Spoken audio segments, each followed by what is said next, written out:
Hello my dear friends, आज हम discuss करने जा रहे हैं विमेन एम्पावरमेंट की सीरीज में पार्ट 4, जिसमें हम डिस्कस करेंगे legislation and laws for women empowerment कि किस तरह हमारा कानून विमेन एम्पावरमेंट को प्रमोट करता है। विमेन एम्पावरमेंट को प्रमोट करने के लिए डिफरेंट एक्ट्स को बनाया गया, जिसमें से एक एक्ट था हिंदू मैरिज एक्ट 1955। इस एक्ट के अनुसार विवाह के वक्त लड़का या लड़की पहले से शादीशुदा नहीं होना चाहिए। दूसरा, दोनों की मेंटल स्टेट ठीक होनी चाहिए ताकि वो सही ढंग से विवाह के लिए रजामंदी दे सके। इस टाइम लड़के की उम्र कम से कम 21 साल और लड़की की उम्र 18 साल होनी चाहिए और इनमें से किसी को भी एपिलेप्सी यानी मिर्गी के दौरे नहीं पड़ने चाहिए। Next act was the immoral traffic suppression act, जिसको सीटा का नाम दिया गया। It came in 1956। बेसिकली ये जो लॉ था, ये जो एक्ट था, ये सेक्स वर्कर्स के लिए बनाया गया। इस एक्ट के अनुसार जो प्रोस्टिट्यूट का वर्क था, जो वेश्यावृत्ति वाला जो काम था, उसको कोई भी पर्सन प्राइवेटली कर सकता था, मगर इसके लिए दूसरे लोगों को इस काम में इंडल्ज करने के लिए परमिशन नहीं थी। इसके अकॉर्डिंग जो ऑर्गेनाइज्ड प्रोस्टिट्यूशन है, ब्रोथल्स इसको हम वैश्यालय कहते हैं। प्रोस्टिट्यूशन रिंग्स मींस जहां पर पूरा नेटवर्क ऑफ प्रोस्टिट्यूशन जो है बना होता है। पिंपिंग, ऐसे लोग जो कॉल गर्ल्स को कस्टमर्स अरेंज करके देते हैं और उसमें से अपनी कमीशन लेते हैं। इस तरह के किसी भी काम को इलीगल करार दे दिया गया। उसके बाद इस चीज को भी जो है गवर्नमेंट ने कहा कि अगर कोई लेडी अपने पर्सनल बेनिफिट के लिए, मटेरियल बेनिफिट के लिए इस तरह की प्रैक्टिसेस में इंडल्ज होती है तो उसको लीगल कहा जाएगा, मगर वो किसी और को इसमें इन्वॉल्व नहीं कर सकती। Next act was the Hindu succession act 1959। इस एक्ट के अनुसार बेटियां भी अपने पेरेंट्स की प्रॉपर्टी में हकदार होंगी जिस तरह की बेटे होते हैं। उसके साथ साथ बेटे और बेटियों का हक इक्वल होगा, इसमें कोई भी डिस्क्रिमिनेशन नहीं होगा। और अगर बेटियां डाइवोर्स्ड है या विडो है, विधवा है, तो वो उनको जो है अपने पेरेंट्स के घर रहने का हक है। मगर इसमें कुछ और क्लोज भी ऐड किए गए कि क्या वो प्रॉपर्टी पेरेंट्स की इनहेरिटेड प्रॉपर्टी है तो अलग क्लॉजेस आगे आते हैं, क्या उनकी खुद की बनाई हुई है तो उसके लिए अलग रूल्स हैं। और इसी तरह से इसी में और भी ऐड किया गया कि अगर एक हिंदू पर्सन जो है विदाउट विल, विदाउट वसीयत उसकी डेथ हो जाती है तो उसकी जो प्रॉपर्टी है वो उसको, जो भी उसके बच्चे हैं जिसको हम कहते हैं हेयर्स विद इन क्लास 1, उनके नाम पर ऑटोमेटिकली ट्रांसफर हो जाती है। और अगर रियल बच्चे नहीं है तो भी जो नेक्स्ट क्लॉजेस है उनको फॉलो किया जाता है। Next act was dowry prohibition act 1961। सबसे पहले तो हमें मालूम है कि जो डॉरी है ये एक तरह का गिफ्ट है, बट ये गिफ्ट खुद दिया हुआ नहीं है बल्कि डिमांडेड गिफ्ट होता है at the time of marriage. So इसका मतलब ये एक प्री कंडीशन होती है मैरिज की, तो उसको हम नाम देते हैं डॉरी। और इस एक्ट के अनुसार डॉरी को मांगना जो है वो जुर्म है। नॉर्मली वैसे तो इंडिया में जो है ये चीज कॉमनली देखी गई है कि विदाउट डॉरी मैरिजेस नहीं होती हैं, लेकिन ये भी जो चीज है साथ में ऐड अगर हम करें कि डॉरी प्रोहिबिशन एक्ट के अनुसार कोई भी जो है डॉरी नहीं मांग सकता, ना तो लड़की वालों से और ना ही लड़के वालों से। हैरानी की बात आपको अगर ये पता चले कि आजकल ऐसे भी केसेस है जहां पर बेटी वाले डॉरी की डिमांड करते हैं कि अगर आपका बेटा इतना हमें देगा तो हम मैरिज करेंगे, तो ये लेटेस्ट ट्रेंड है समाज का, मगर दोनों ही तरफ से इस तरह की डिमांड नहीं की जाएगी। और अगर इस तरह की डिमांड देखी गई या नोटिस की गई तो वो जो है पनिशेबल होगी। वैसे तो इस समाज में सिर्फ मैरिज के वक्त जो है ये एक तरह की टॉर्चर नहीं है, बल्कि इसके लिए ऐसा भी हमने देखे हैं कि बहुत सारे केसेस जहां पर ये डिमांड लगातार चलती रहती है और कितनी हमारे जो है ऐसे डेथ केसेस रिपोर्ट किए गए जो कि डॉरी की वजह से हुई। Next law was medical termination of pregnancy act 1971, जिसको फर्दर 2 बार जो है अमेंड किया गया इन 1975 एंड 2002। इस एक्ट को इम्प्लीमेंट करने का जो मेन पर्पस था या मेन इंटेंशन थी, it was to reduce the incidents of illegal abortion, कि इलीगल अबॉर्शंस को रोका जा सके और उसकी वजह से जो फीमेल डेथ रेट बढ़ गया था उसको भी कंट्रोल किया जा सके। और इसमें जो है डिफरेंट कंडीशंस जो है डिस्कस की गई है कि प्रेगनेंसी को हम किन हालातों में टर्मिनेट कर सकते हैं और कौन से ऐसे पर्सन है जो उसको टर्मिनेट कर सकते हैं। मींस डॉक्टर की क्वालिफिकेशन भी मेंशन की गई है।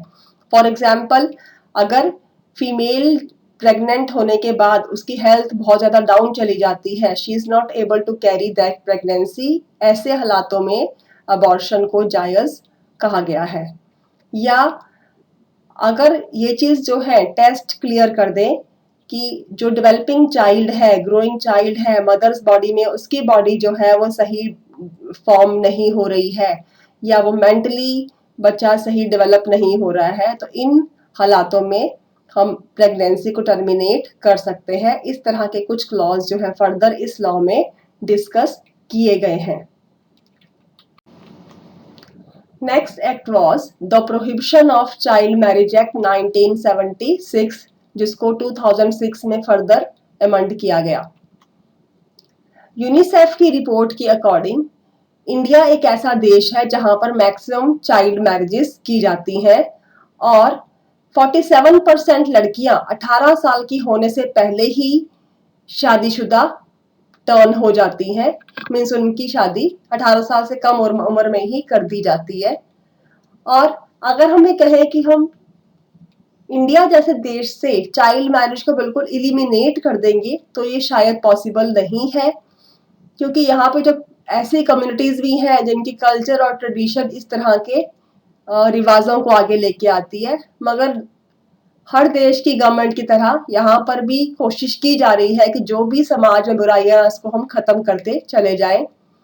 और इसी के लिए 2006 में इस एक्ट को दोबारा अमेंड किया गया, जो कि 2007 में प्रॉपर्ली इम्प्लीमेंट कर दिया गया। और इस एक्ट के अनुसार अगर लड़की 18 साल से छोटी है या लड़का 21 साल से छोटा है तो उनकी एज मैरिज के लिए सही नहीं मानी जाएगी। और इस कंडीशन में अगर पेरेंट्स इस उम्र में मैरिज कर देते हैं तो उनको जो है लॉ के अगेंस्ट पनिश किया जाएगा। Next act was the equal remuneration act 1976। तो यहां पर जो बात की गई इक्वल काम के लिए इक्वल वेतन, मीन्स अगर फीमेल और मेल सेम तरह का काम कर रहे हैं तो सेम वर्क के लिए सेम सैलरी उनको दी जाए। सिर्फ यहाँ पर अमाउंट ऑफ रेम्यूनरेशन की बात नहीं है, मगर अगर दोनों की जो है सैलरी के साथ साथ प्रमोशंस, ट्रांसफर्स, ट्रेनिंग में भी कोई भी डिस्क्रिमिनेशन नहीं किया जाएगा। तो ये बहुत इंपॉर्टेंट लॉ है हर विमेन के लिए जानना कि अगर वो सेम काम कर रही है तो उसको सेम सैलरी मिलनी ही चाहिए। ये जेंडर जो है डिस्क्रिमिनेशन को हटाने के लिए बहुत इंपॉर्टेंट है और नो डाउट विमेन के स्टेटस को एम्पावर करने के लिए बहुत बड़ा लॉ है।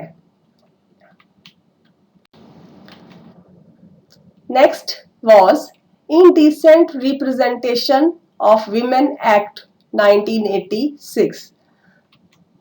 ऐसी हम बहुत सारी एड्स देखते हैं या पब्लिकेशंस देखते हैं, राइटिंग्स, पेंटिंग्स, फिगर्स देखते हैं, जहां पर लेडी को सही ढंग से रिप्रेजेंट नहीं किया जाता।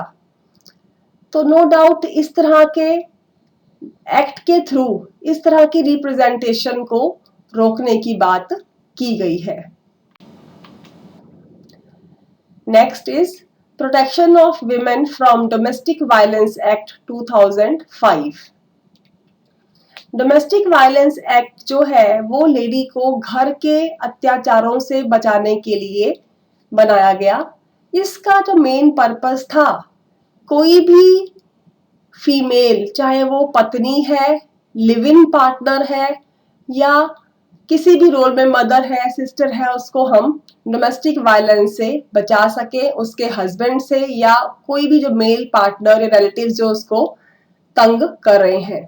और इसमें हर तरह के अब्यूज की बात की गई, हर तरह के टॉर्चर की बात की गई, चाहे वो शारीरिक तौर पर थी, सेक्सुअल तौर पर थी, सिर्फ कहकर ऐसे गंदे वर्ड्स बोलकर जब किसी को टॉर्चर किया जा रहा हो वर्बली या इमोशनली, इसमें हर तरह के अब्यूज को डिस्कस किया गया और उसके अगेंस्ट पनिशमेंट को भी डिसाइड किया गया है। Next act was the marriage laws amendment bill 2010। Divorce को इजी करने के लिए 2012 में पार्लियामेंट में एक बिल पास किया गया। जब कोई पहले डाइवोर्स के लिए अप्लाई करता था तो जो बिल की वर्डिंग थी, it was not earlier than 6 months, कि कम से कम 6 महीने हम उस प्रोसेस को लटकाएं ताकि पर्सन जो है, कपल जो है, उस बारे में फिर से सोच विचार कर सके। इस बिल के अकॉर्डिंग सेक्शन 13B की वर्डिंग जो है वो नई वर्डिंग लाई गई, upon receipt of A petition, कि पिटीशन के मिलते ही, जब भी कोई डाइवोर्स के लिए अप्लाई करता है, मिलते साथ ही उसको उस चीज को प्रोसेस में ले आया जाए। बिकॉज आजकल की इतनी मैकेनिकल लाइफ है, इतनी तेज भागती हुई जिंदगी है, उसमें जो भी पर्सन डाइवोर्स के लिए अप्लाई कर रहा है वो बहुत सोच समझ के कर रहा है, उसको फिर से 6 महीने सोचने की नीड नहीं है। शायद यही सोचकर सेक्शन 13B की वर्डिंग को चेंज किया गया। लेकिन इसके साथ ही विमेन को सेफगार्ड प्रोवाइड करते हुए एक और क्लॉज 13D में ऐड किया गया, अगर वाइफ, अगर लेडी ये चीज प्ली देती है कि अगर वो डाइवोर्स ले लेती है तो उसका जो डिपेंडेंसी है, फाइनेंशियल डिपेंडेंसी है, उसको उसके लिए बहुत दिक्कत आ जाएगी। उसके पास सोर्स ऑफ इनकम और कोई नहीं है, उसके हस्बैंड ही उसका सोर्स ऑफ इनकम है। तो इन चीजों को मद्देनजर रखकर फर्दर डाइवोर्स की प्रोसेस को लटकाया जा सकता है या विमेन के केस में पॉजिटिव चीजों को इंट्रोड्यूस किया जा सकता है। इसके फर्दर जो है और क्लॉजेस भी बनाए गए हैं। Next act was sexual harassment of women at workplace prevention, prohibition and redressal act 2013। इस एक्ट को बेसिकली इम्प्लीमेंट किया गया ताकि जो भी लेडी है वो वर्क प्लेस पर, चाहे वो प्राइवेट है पब्लिक है, सेक्सुअली हरास ना हो सके। अगर कोई भी पर्सन इंसल्ट करता है लेडी की बाय अटरिंग अ वर्ड, कोई गंदे वर्ड बोलकर या कोई जेस्चर या साउंड निकालकर या कोई चीज दिखाकर, इस तरह के जेस्चर्स या चीजों को इस्तेमाल करना और विमेन की मॉडेस्टी को जो है हार्म पहुंचाना, इंसल्ट करना, वो पनिशेबल होगा। और इस एक्ट का जो पर्पस है सिर्फ कंप्लेंट्स को लेना ही नहीं है बल्कि उनकी भरपाई करवाना भी है। So the next act was the maternity benefit act 1861, जो कि 2017 में अमेंड किया गया। मैटरनिटी बेनिफिट एक्ट के अनुसार कोई भी फीमेल वर्कर मैटरनिटी लीव लेने के लिए लायबल है। She is entitled to get paid maternity leave, जिसमें उसको सैलरी भी साथ में दी जाएगी। अगर फीमेल वर्कर चाहे वो प्राइवेट सेक्टर की है या पब्लिक सेक्टर की है, और ये मैटरनिटी लीव शुरू में 12 वीक्स की रखी गई थी, जिसको मार्च 2017 में बढ़ाकर 6 मंथ्स की बना दिया गया। मींस इसका टेन्योर 3 मंथ से 6 मंथ्स कर दिया गया। कोई भी फीमेल एम्प्लॉई जिसने पिछले 1 साल में किसी भी इंस्टीट्यूशन में 80 डेज तक अगर लगातार काम किया है और she is pregnant and having expected delivery, तो वो ऐसी मैटरनिटी लीव विद सैलरी ले सकती है। और अगर एम्प्लॉयर इस चीज के लिए डिनाई करता है तो वो लीगल एक्शन में जा सकता है। So let us revise the different acts. First act was the Hindu Marriage Act 1955, the Immoral Traffic Suppression Act 1956, the Hindu Succession Act 1959, Dowry Prohibition Act 1961, Medical Termination of Pregnancy Act 1971 जो कि further 2 बार revise किया गया, the prohibition of child marriage act 1976 जिसको 2006 में revise किया गया, the equal remuneration act 1976, indecent representation of women prevention act 1986, protection of women from domestic violence act 2005, the marriage laws amendment bill 2010, sexual harassment of women at workplace Prevention, Prohibition and Redressal Act 2013, the Maternity Benefit Act 1861 and revised in 2017. So ये चीज अगर हम इसको properly देखें, हर साल या 2 साल के गैप में गवर्नमेंट भी इस तरह के एक्ट्स, इस तरह के लॉज लेके आती चली जा रही थी ताकि विमेन एम्पावरमेंट को प्रमोट किया जा सके। So these are the reference which I have consulted for this video. Thank you so much for your patience in listening. Please, if you like the video, kindly share and subscribe. Thank you so much.